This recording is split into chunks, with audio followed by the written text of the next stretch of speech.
말씀은 이제 레위기 15장, 우리 정확히는 1절부터 32절까지 전체 말씀입니다. 레위기 15장은 유출병에 관련된 본문입니다.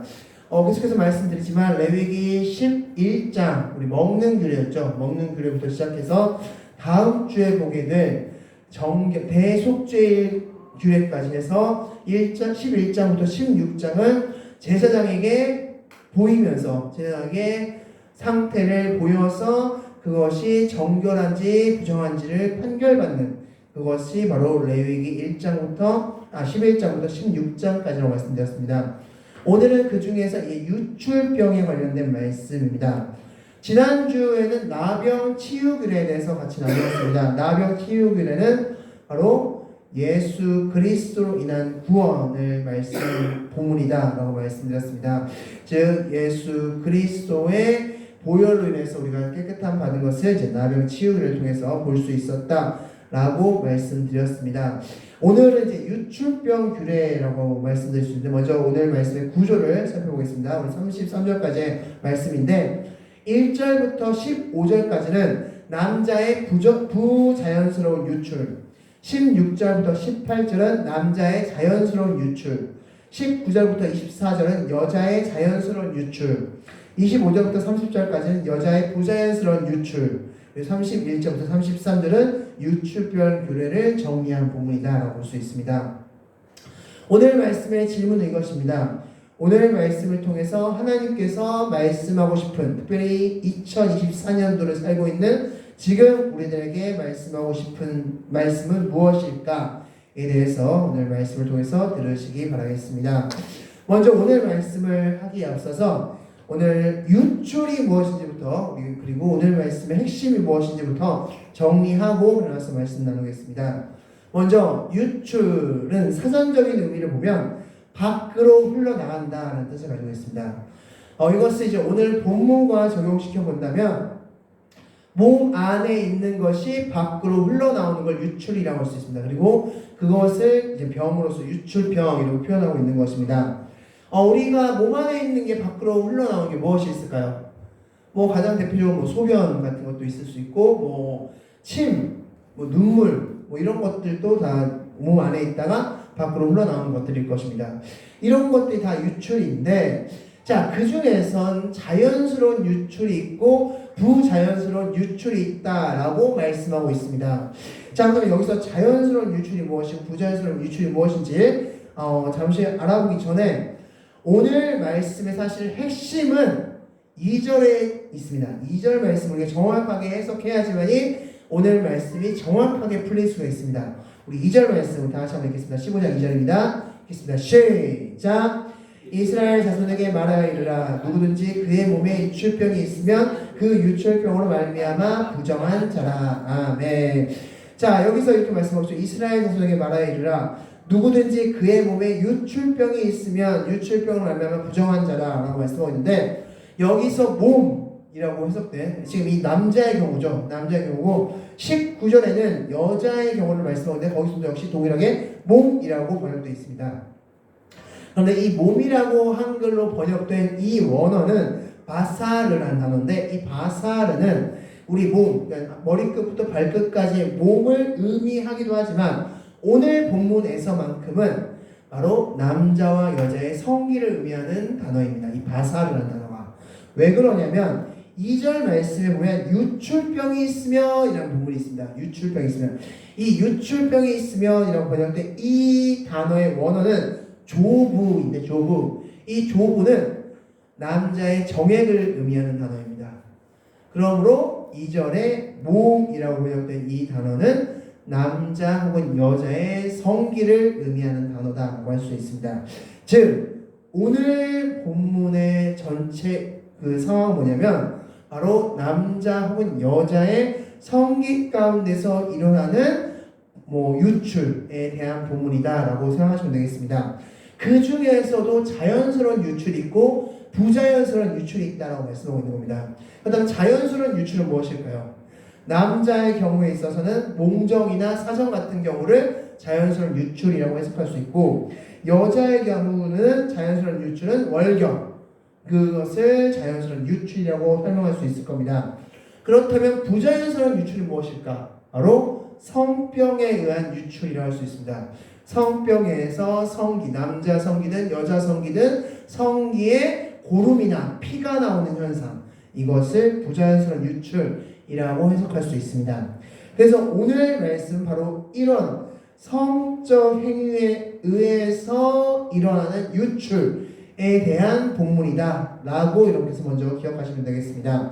자, 아무튼 왜 오늘 이런 본문을 하나님께서 굳이 이 한 장에 걸쳐서 하나님께서 말씀하셨을까? 그것에 대해서 우리 말씀을 통해서 확인하겠습니다. 창세기 2장 24절 말씀 다 같이 읽겠습니다. 시작!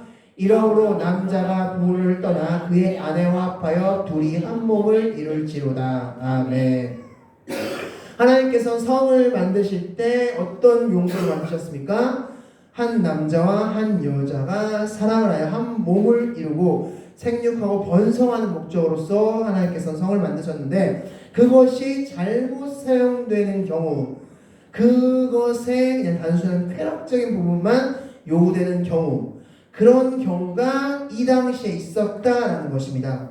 그래서 하나님께서는 창장에 레위기 15장 한 장에 걸쳐서 길게 하나님께서는 이 부분에 대해서 말씀하셨다라고 말씀할 수 있습니다. 그래서 오늘 본문은 먼저 자연스러운 유출과 부자연스러운 유출을 구별하는 방법을 말씀드리고, 부자연스러운 유출을 해결하는 방법까지 오늘 말씀을 통해서 말씀하고, 마지막으로 앞서 질문드렸던 것처럼 이것을 통해서 지금 이 레위기 15장 오늘 이 본문을 우리가 2024년도에 적용시킨다면 어떻게 적용시킬 수 있을까까지 오늘 말씀을 통해서 보도록 하겠습니다.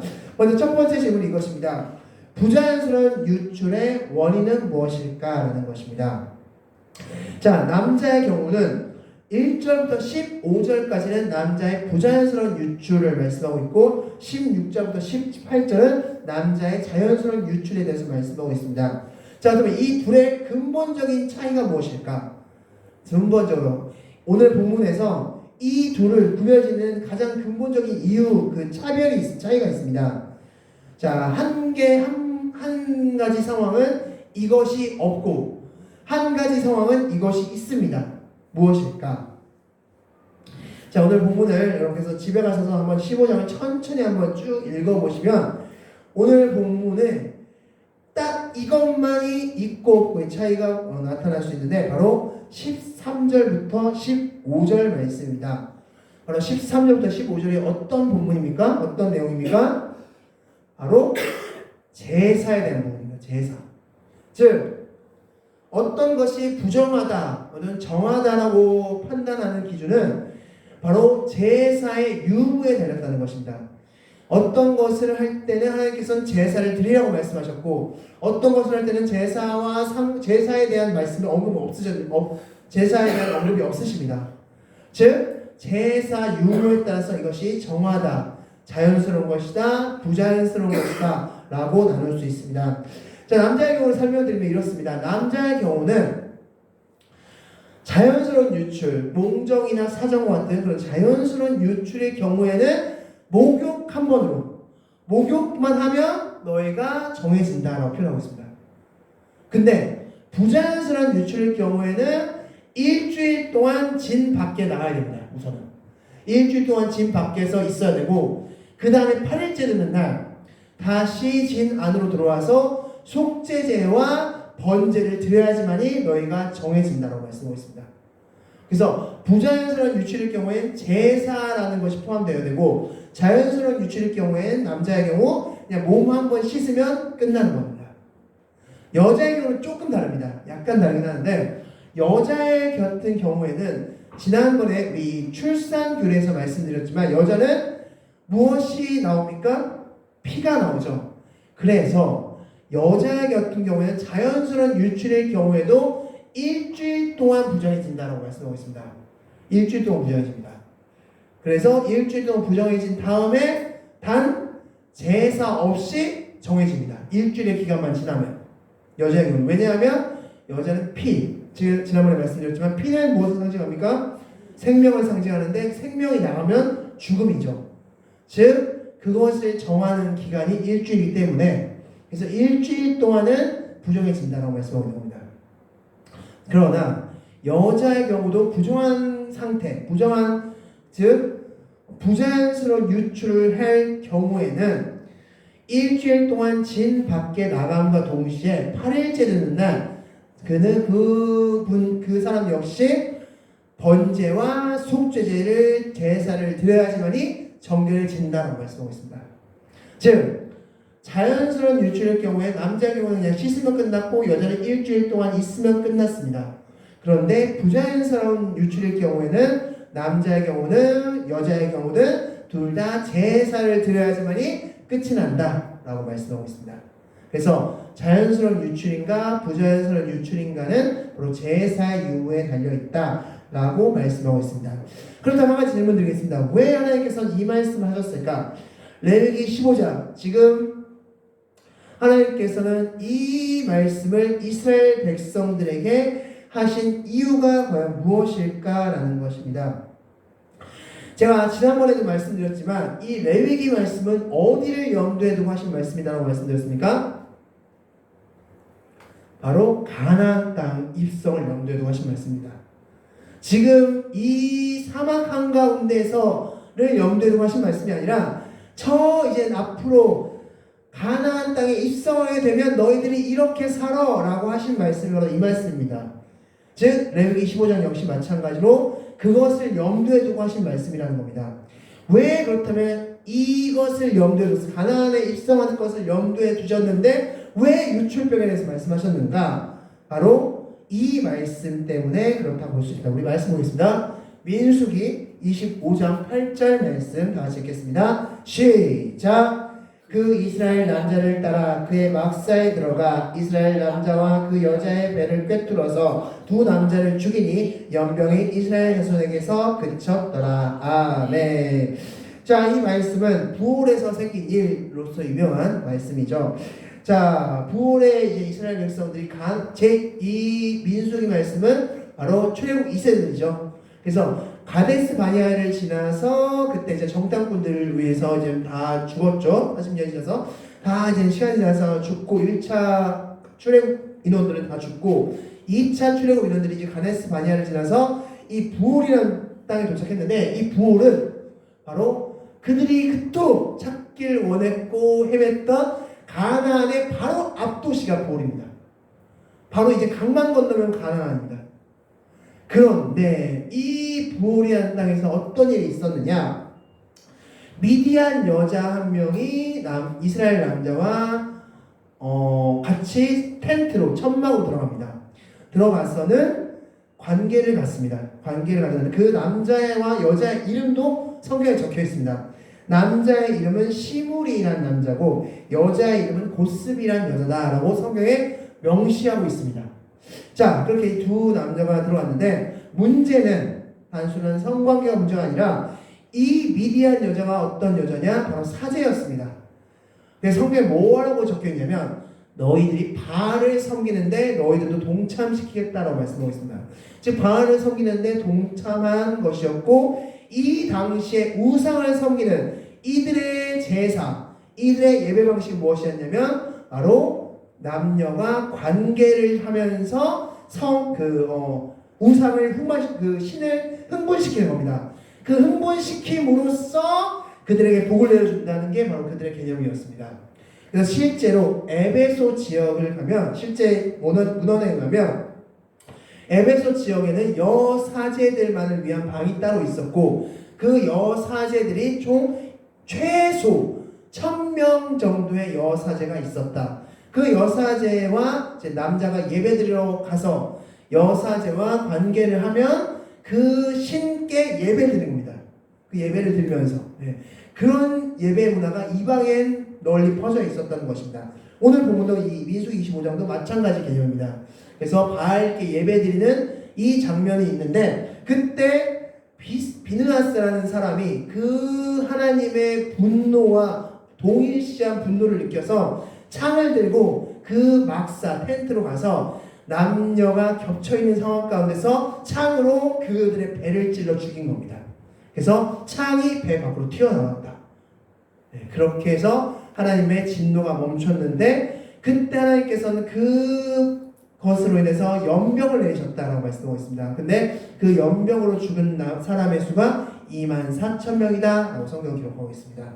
자, 즉 제가 앞서 말씀드린 대로 왜 지금 레위기 15장 말씀을 왜 이때 하나님께서 말씀하셨냐?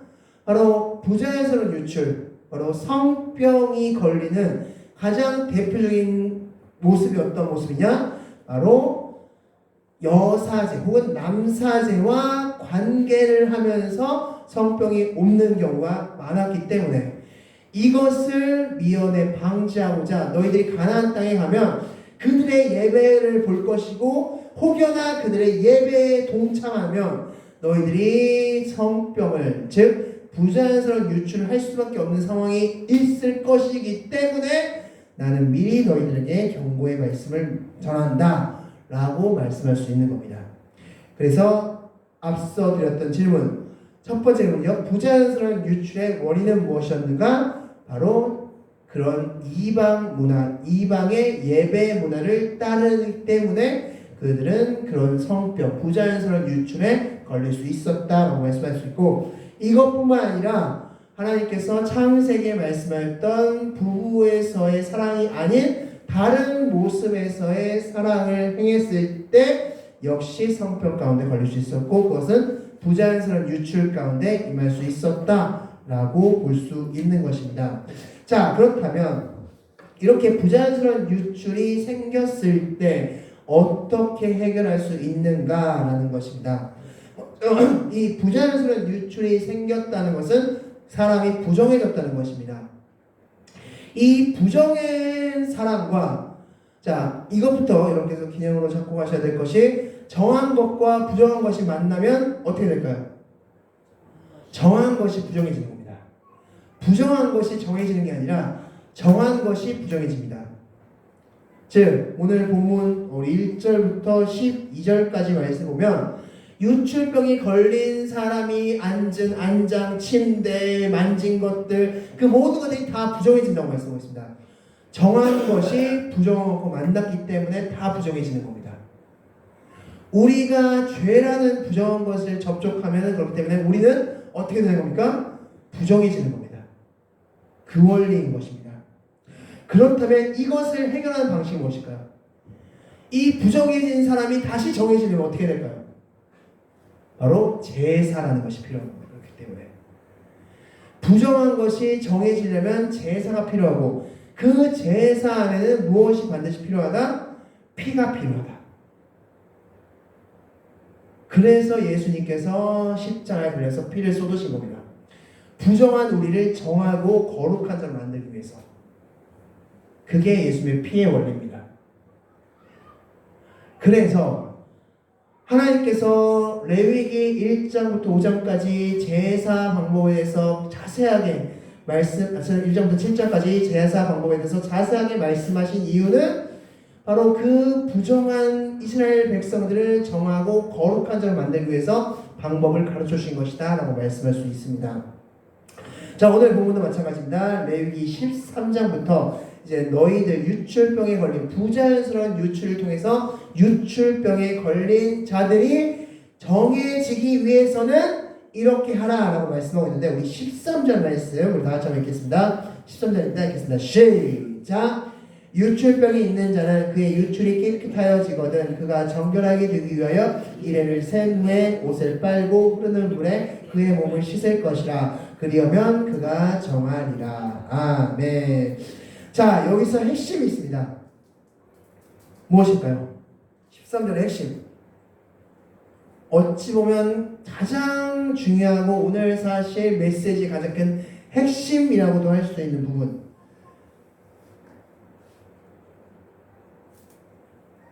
자, 질문 드리겠습니다. 자, 유출병이 걸렸습니다. 이 사람이. 그러면 그 다음에 해야 될 일이 무엇일까요? 유출병에 걸렸습니다. 이 사람이 딱 유출병에 걸렸습니다. 그럼 그 다음에 해야 될 일이 무엇입니까? 그의 유출이 깨끗하여지거든. 이 정답입니다. 자, 그의 유출이 깨끗하여지거든. 무슨 말일까요? 자, 쉽게 설명해서 여러분이 유출병에 걸렸습니다. 그러면 그 유출병이 깨끗해지는데 얼마의 시간이 필요할까요? 네. 뭐 정확하게 알 수 없습니다. 그 이후에 일주일 동안 나갔다 오는 것이지, 자, 그 나갔다 오기 전에 유출병이 깨끗하여지는 과정이 필요하다는 겁니다. 그러니까 쉽게 말해서 나가기 전에 그 사람은 유출병이 깨끗해진 다음에 일주일 동안 또 나가 있는 겁니다. 그럼 유출병이 깨끗해졌다는 것은 그가 유출병에 걸리는 원인되는 그런 죄된 생활에서 해방됐다, 끊어졌다, 멀어졌다는 것을 의미하는 겁니다. 쉽게 얘기해서 이런 겁니다. 여러분이 상처가 났습니다. 그 상처가 났는데 얼마나 걸릴까요? 시간이 한 뭐 일주일이라고 친다면, 일주일이 지나면 이제 약도 바르고 후시딘도 바르고 뭐 마데카스도 바르고 이러면서 이제 일주일이면 이제 다시 새살이 돋는 거죠. 근데 그 일주일 못 참고 계속 긁습니다. 이거를 상처들이 계속 긁어대면 이 상처가 일주일만 났습니까? 아니면 한 달, 두 달, 세 달씩 걸립니까? 엄청 걸리죠. 계속 긁어대면 이 상처를 계속 긁어.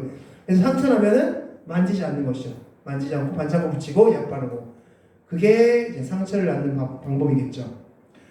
마찬가지로 유출병에 걸린 사람이 그 유출이 멈추려면 바로 그 죄 가운데, 유출병이 걸리는 그 상황 가운데서 어느 정도 일정 기간 멀어져 있어야지만이 유출에서 해방될 수 있다는 것입니다.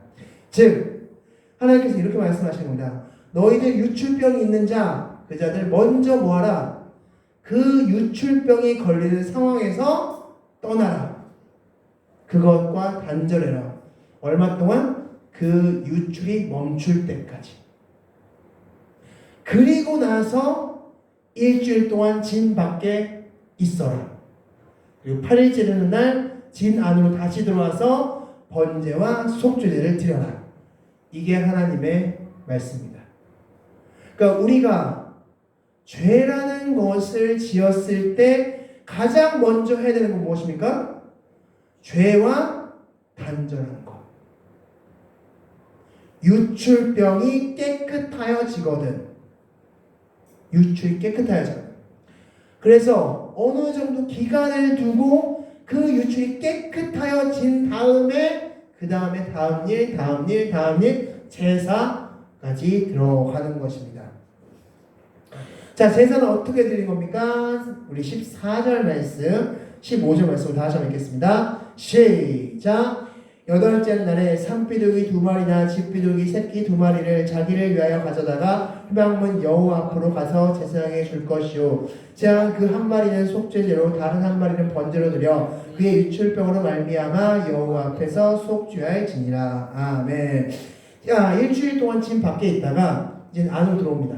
안으로 들어오면 이제 제사를 드리는데, 제사는 산비둘기 2마리 혹은 집비둘기 새끼 2마리를 드립니다. 그래서 한 마리는 번제로, 한 마리는 속죄로 드립니다.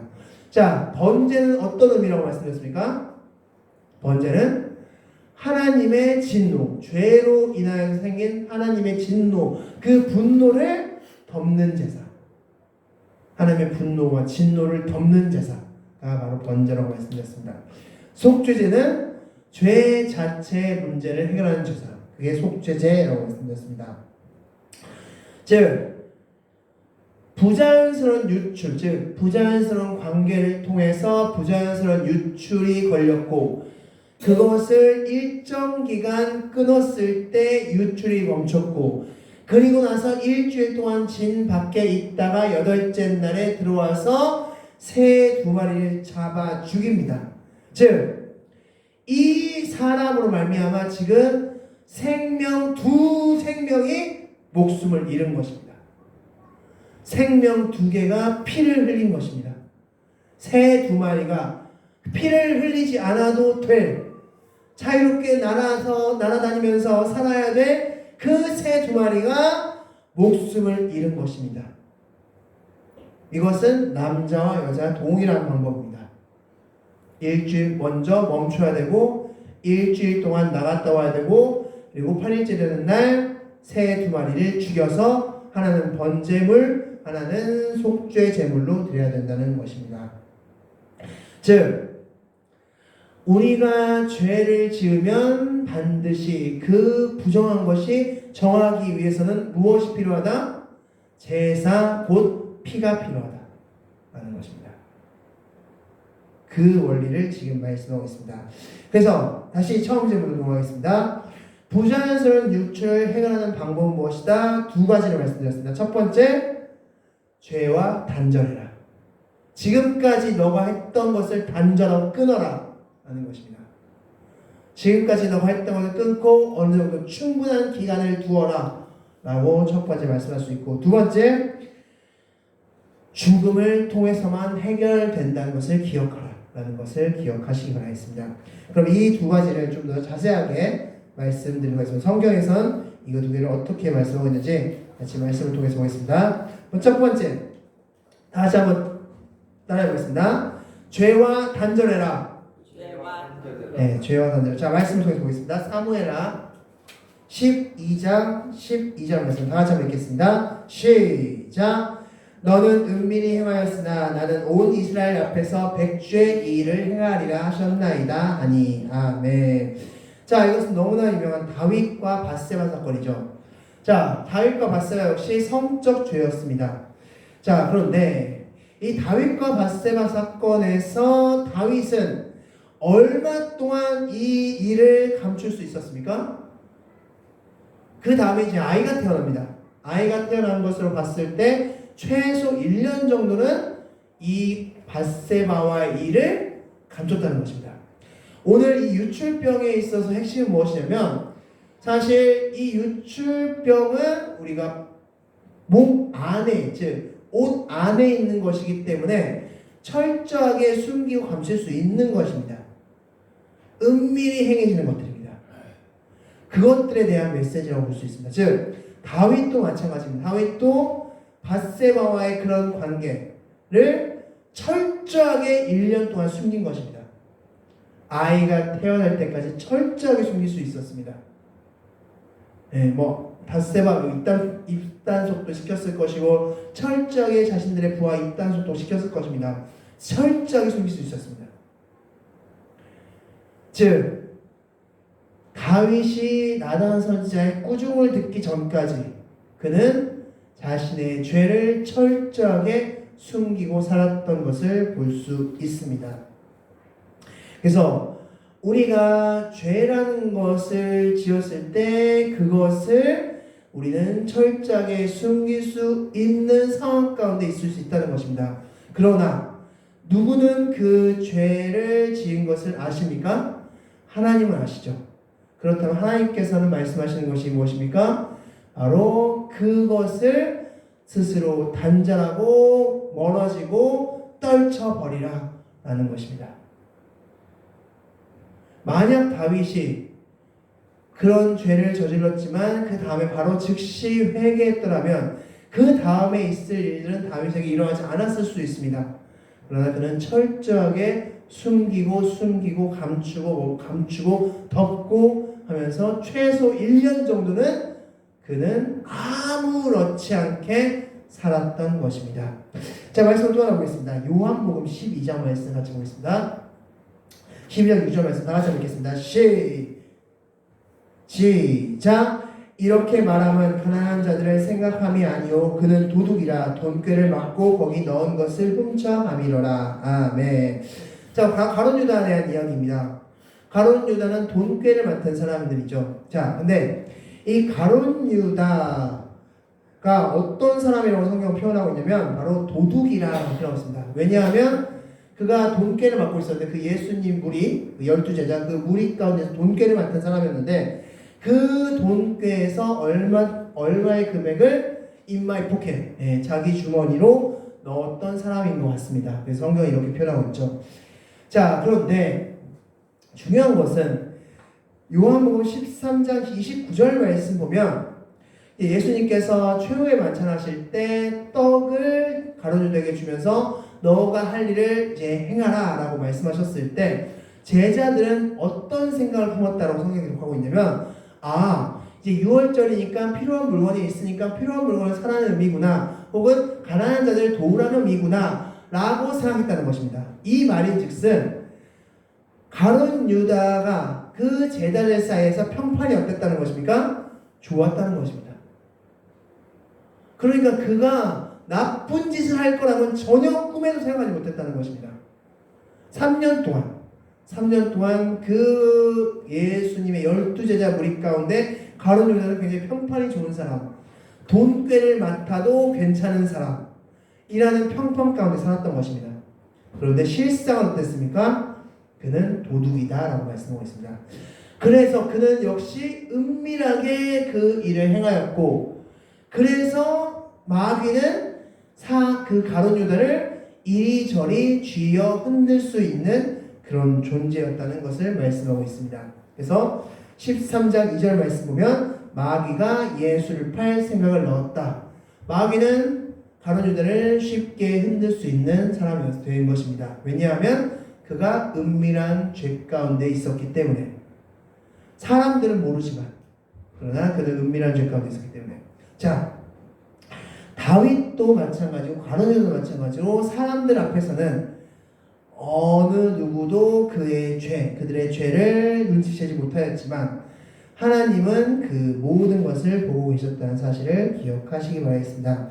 그렇다면 하나님께서 그들에게 원하셨던 것은 무엇이었을까? 바로 멈추는 것이었다는 것입니다. 유출병이 멈추었으며 깨끗하여졌으며 라고 말씀하고 있습니다. 즉 우리가 하나님께 제사드리고 예배드리기 전에 가장 먼저 해야 될 것은 먼저는 그것에서 단절하는 겁니다. 그것을 끊는 것입니다.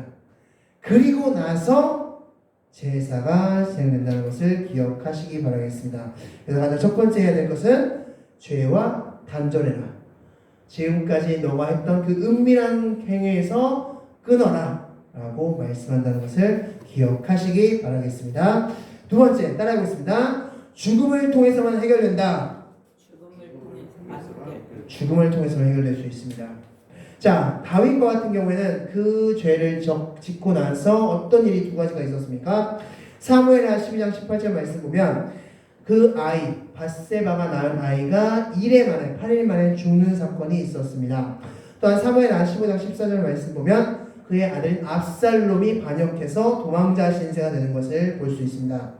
하나님은 죄를 지으면 그 죄의 값을 반드시 받으시는 하나님, 그 하나님이 바로 우리가 말하는 공의의 하나님이라고 볼 수 있습니다. 공의가 무엇입니까? 공의는 정확하게 판결하는 것입니다.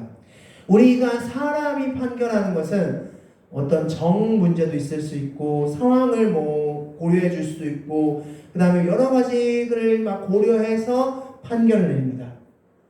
그런데 하나님은 그렇지 않다는 겁니다. 딱 성경 말씀에 근거해서 이 말씀에서 합당하면은 맞고 이 말씀에서 합당하지 않으면 틀리다로 딱 나뉠 수 있습니다. 그게 바로 공의의 하나님인 것이죠. 하나님은 다윗의 이 죄를 철저하게 공의로서 다스렸던 것을 볼 수 있습니다. 즉 죄의 값을 받으셨다라고 볼 수 있습니다. 우리가 죄라는 것을 저질러서 부정해졌으면 반드시 정해지는 과정이 필요한데 그 과정은 바로 제사, 핏값으로만이 가능하다라고 말씀드릴 수 있습니다. 그래서 히브리서 9장 22절 말씀 피 흘림이 없은즉 죄사함이 없다라고 말씀하신 것입니다. 그런데 오늘 이 말씀을 제가 설교를 준비하면서 참 의아했던 부분이 한 부분 있습니다. 아니 이렇게 우상을 섬기는 죄를 저지른 그래서 부자연스러운 유출을 한 이 사람을 나 같으면 내 생각 같으면 완전히 내쫓고 막 내버릴 수도 아무 문제 없고 아무 의의를 달 사람이 없을 것 같은데 하나님은 그냥 죽음으로써 새 두 마리의 죽음으로써 그 모든 것을 다시 용서해 주신다는 사실입니다. 그것이 바로 하나님의 사랑인 것이죠. 즉 하나님은 공의로운 하나님이시기도 하면서 그 공의 안에 하나님의 귀한 사랑을 담고 계신다는 사실을 발견할 수 있습니다. 그래서 우리는 이 15장 말씀을 통해서 공의의 하나님도 발견할 수 있고 또한 사랑의 하나님도 발견할 수 있다는 사실을 기억하시기 바라겠습니다. 또한 오늘 말씀을 통해서 새 2마리 그 피의 값을 통해서 해결해 주셨듯이 내 죄도 누구 값을 통해서 해결하신 겁니까? 예수님 피값을 통해서 해결하셨다라는 것을 기억하시기 바랍니다. 그래서 내가 지금 정하고 거룩해지는 과정, 즉 성화의 과정 가운데 갈 수 있게 되었다라는 것을 기억하시기 바라겠습니다. 그래서 오늘 하루도 여러분께서는 하나님 예수 그리스도가 내 모든 죄를 사하셔서 나는 정해졌습니다. 예수님의 피값으로 나는 정해졌습니다. 이제 나는 거룩의 단계까지 가야 되는데 그 지간계로 지금 점점 올라가고 있습니다. 그러면 나는 오늘 하나님 거룩한 자가 되기 위해서 어떻게 살아야 됩니까? 그게 바로 오늘 여러분께서 드려야 될 기도의 제목이라는 것을 기억하시기 바라겠습니다. 적용 말씀을 마치고 기도드리겠습니다. 자, 오늘 말씀은 바로 유출병에 대한 말씀이었습니다. 자연스러운 유출은 하나님께서 크게 문제 삼지는 않지만 부자연스러운 유출일 경우에는 반드시 2가지를 말씀하셨다는 것을 기억하시기 바라겠습니다. 우리가 하나님 사람들 모르게 짓는 그 은밀한 죄 가운데 있을 때 하나님께서는 2가지를 말씀해 주신 겁니다. 하나는 멈춰라 라는 것입니다. 멈춰라.